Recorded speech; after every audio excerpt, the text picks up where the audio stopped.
પ્રધાનમંત્રી નરેન્દ્રભાઈ મોદી દેશને આત્મનિર્ભર બનાવવાનો પ્રયાસ કરી રહ્યા છે। તેમના દ્વારા દેશને આત્મનિર્ભર બનાવવા માટે કરવામાં આવેલી અપીલ અને પ્રયાસો પણ હવે રંગ લાવી રહ્યા છે। ત્યારે બનાસકાંઠા જિલ્લાના અંતરિયાળ તાલુકા મથક દિયોદરની મહિલા પ્રધાનમંત્રીના આહવાન બાદ ભરત ગૂંથણ કરીને આત્મનિર્ભર બની છે। આ મહિલા હવે અન્ય મહિલાઓને પણ આત્મનિર્ભર બનવા અપીલ કરી રહી છે। દિયોદરના ભાવનાબેન જાદવને 10 વર્ષની ઉંમરથી ભરત ગૂંથણના કામમાં ખૂબ જ રસ હતો। નાનપણમાં ભાવનાબેન તેમના આ રસને લઈ જાતે જ ભરત ગૂંથણનું કામ કરતા હતા। ભાવનાબેનના લગ્ન થયા બાદ તેમના સાસરિયામાં પણ તેમણે પોતાના આ શોખને જાળવી રાખવા ભરત ગૂંથણનું કામ ચાલુ રાખ્યું હતું।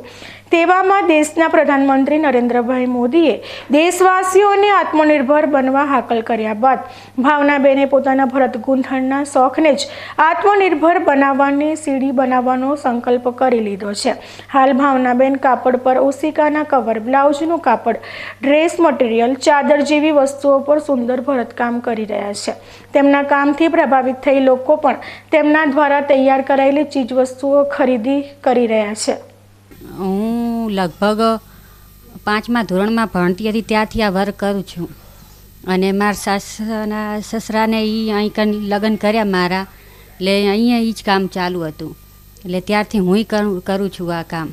અને મારી સાથે ઘણી બધી બહેનો જોડાયેલી છે, એ પણ આ કામ કરે છે અને મારા પાસેથી કામ પણ લઈ જાય છે બધી બહેનો।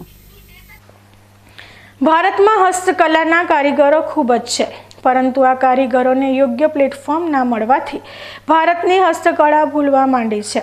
જો કે ભારતના પ્રધાનમંત્રી નરેન્દ્રભાઈ મોદીએ દેશમાં રહેલી હસ્તકળાની ઓળખ કર્યા બાદ આ કલાને બહાર લાવી આત્મનિર્ભર ભારત બનાવવા આહવાન કરતા ભારતના હસ્તકળા ઉદ્યોગને પ્રોત્સાહન મળ્યું છે અને આજે આ ભાવનાબેન જેવી મહિલાઓ પોતાનામાં રહેલી હસ્તકળાને લઈ આત્મનિર્ભર બની રહી છે। હસ્તકળાથી આત્મનિર્ભર બનેલા ભાવનાબેન અન્ય મહિલાઓને પણ પોતાના નવરાશના સમયમાં આવી કળા શીખી આત્મનિર્ભર બનાવવાની સલાહ આપી રહ્યા છે। અને હું પણ કામ કરું છું અને અન્ય બહેનોને પણ કહું છું કે તમે પણ આ કામ શીખો અને કરો અને પગભર થાઓ। કોઈ પણ દેશની આર્થિક પ્રગતિ દેશની ઉત્પાદન ક્ષમતા પર નિર્ભર હોય છે।